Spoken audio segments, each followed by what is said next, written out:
করলেন পূর্ব পরিকল্পিত বড় ভাইয়ের হার ছোট ভাইয়ের জিত। নবী সাল্লাল্লাহু আলাইহি সাল্লাম মুচকি এসে বলেন, ঠিক আছে চলো দুজনাই চলো। বলুন সুবহানাল্লাহ। কিসের প্রতিযোগিতা? যেইখানে কোনো আলাদা পুরস্কার নাই, মেলা দেখা নয়, কোনো ছলনা নাই, খেলা দেখা নয়, যেখানে রক্ত যাবে, মা তার সন্তান হারা হবে, এই ময়দানে যাওয়ার জন্য প্রতিযোগিতা। আর আমাদের আলেম ওলামারা কলকাতায় ডাক দিলে আপনারা 7 বার চিন্তা করেন, ও মৌলবীদের ডাকে যে বিপদে পড়বো না তো কে আমাদের আবার দেখবে, অত চিন্তা। প্যারা হাজির বুজুর্গ দোস্ত আজিজ, যুদ্ধ শুরু হয়ে গেছে, মুসলমানদের ভালো পরিস্থিতি।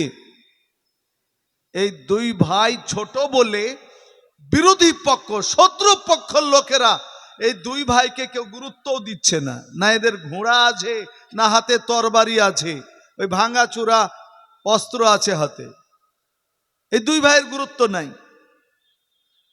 তো দুই ভাই মিলে এক সাহাবীকে জিজ্ঞাসা করছেন, আইয়ুব আনসারী রাদিয়াল্লাহু তাআলা আনহুকে, চাচা আবু জাহাল কোথায় আছে বলতে পারেন? যুদ্ধের ময়দানে তোমাদের আবার আবু জাহালের কি দরকার? তো বলছে, আমরা শুনেছি যে পৃথিবীতে আল্লাহ রাসূল সাল্লাল্লাহু আলাইহি ওয়াসাল্লামকে সবচেয়ে যে লোকটি বেশি কষ্ট দিয়েছে তার নাম আবু জাহাল, কিন্তু আমরা চিনি না তাকে, চিনিয়ে দেন ওকে মারবো আমরা। আইয়ুব আনসারী রাদিয়াল্লাহু তাআলা আনহু,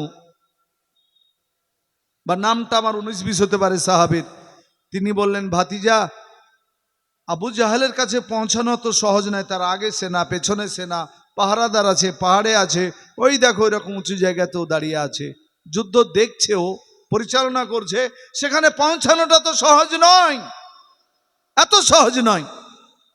এই বলে সাহাবী চলে গেলেন, আবার যুদ্ধ যার সঙ্গে লাগলো চলে গেলেন। কিন্তু এরা এর ঘোড়া তার ঘোড়া মধ্যে দিয়ে যেতে যেতে যেতে যেতে আবু জাহালের কাছে হাজির। আপনারা উট জবাই করা দেখেছেন কিনা জানি না, উটকে বলা হয় হালাক করা, অন্য ক্ষেত্রে জবাহ। হালাক মানে এই গলার হলকমের সামনে ছোট্ট একটা চাকু দিয়েও যদি কেউ ফুটিয়ে দেয়, কলস ঢাললে যেমন পানি পড়ে কলসি থেকে, ওই রকম গলাটা ফুটিয়ে দিলে উটের হলকমটা তার চাইতে গতিতে রক্ত বেরিয়ে পড়ে উটের। তো দুই ভাই ভাঙা অস্ত্র নিয়ে আবু জাহেলের কাছে হাজির, উটে চড়ে আছে আর যুদ্ধের নাজারা দেখছে, ডানে বামে অন্য সেনারাও আছে। দুই ভাই মিলে, এক ভাই উটের হলকমে যেমনি ওই ছোরাটা ঢুকিয়েছে, উট বিকট চিৎকার করে উল্টে পড়েছে, আর যেমনি পড়েছে আর এক ভাই আবু জাহেলের গলায় কোপ। হাদিস সঙ্গত ইতিহাসে আছে যে আবু জাহেল মারা যায়নি, এটা ঠিক, ওদের কোপে, কিন্তু আর কাজ শেষ, আর ওকে বাড়িও নিয়ে যাবে না, এরকম পরিস্থিতি হয়ে গেছে। এরা দুই ভাই এই কাজটা করে ফিরছেন ময়দানে, অন্যদিকে নিরাপদের দিকে যাওয়ার চেষ্টা করছেন।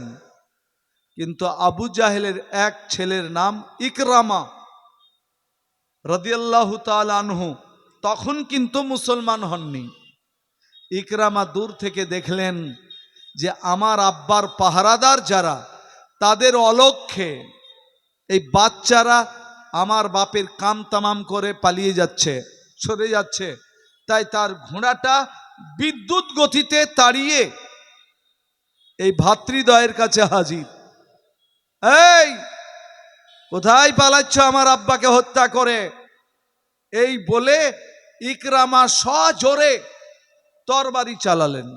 তরবারি, এই ভাইয়ের মধ্যে যার বয়স বড়, 12 বছর, মাসউদ রাদিয়াল্লাহু তাআলা আনহু, তার কাছে ঢাল নেই যেটা রুখবে, বাচ্চা ছেলে রুখতেও না পারার কথা কিন্তু নাই, তাই তিনি অন্তত মাথায় আঘাতটা না হোক তাই হাত পাতলেন, বাম হাত, বাম হাতটা কেটে ঝুলতে লাগলো, কেটে পড়ে যায়নি, একবারে ছিন্ন হয়ে যায়নি, কিন্তু কেটে ঝুলতে লাগলো।